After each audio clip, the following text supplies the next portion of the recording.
Bugun Eron va AQSh o'rtasida vaziyat yanada xavfli burilish nuqtasida yaqinlashmoqda. Rasmiy bayonotlar, diplomatik signal va harbiy faolliklar bularning barchasi yaqin kelajakda muhim qarorlar qabul qilinishi mumkinligidan darak bermoqda. Assalomu alaykum kanalimiz kuzatuvchilari. Kanalda yangi bo'lsangiz, like va obuna tugmasini bosishni unutmang. So'nggi kunlarda AQSh rasmiylari Eronning yadroviy dasturi yuzasidan yana bir bor jiddiy xavotir bildirganini ma'lum qildi. Bu masala uzoq yillardan beri ikki davlat o'rtasida siyosiy tortishuv nuqtasi bo'lib kelmoqda. Ma'lumki, Eron yadroviy kelishuvi ushbu muammoni hal qilish uchun yaratilgan edi. Ushbu kelishuv doirasida Eron o'z yadroviy faoliyatini cheklashi, evaziga esa AQSh va boshqa davlatlar sanksiyalarni yumshatishni ko'zda tutilgan. Biroq vaqt o'tishi bilan bu kelishuv amalda zaiflashdi. Tomonlar o'rtasidagi ishonch pasaydi. Hozirgi kunda esa Xalqaro atom energiyasi agentligi tomonidan olib borilayotgan monitoring ishlari yanada markaziy masalaga aylangan. Rasmiy ma'lumotlarga ko'ra, AQSh sanksiyalari siyosatni saqlab qolmoqda va bu orqali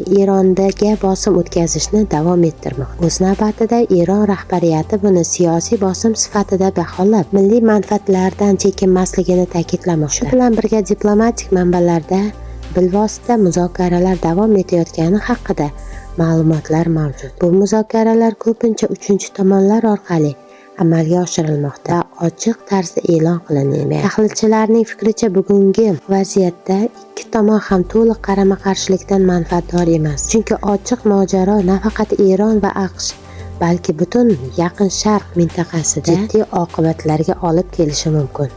Shuningdek, bu jarayon global iqtisodga ham ta'sir ko'rsatadi. Ayniqsa neft narxlari va energetika bozori bevosita keskinlikka bog'liq. Xulosa qilib aytganda, Eron va AQSh o'rtasidagi vaziyat hozircha noaniq va murakkabligicha qolmoqda. Muzokaralar rejasi esa yaqin kelajakda xalqaro siyosiy muvozanatni belgilab qo'yishi mumkin.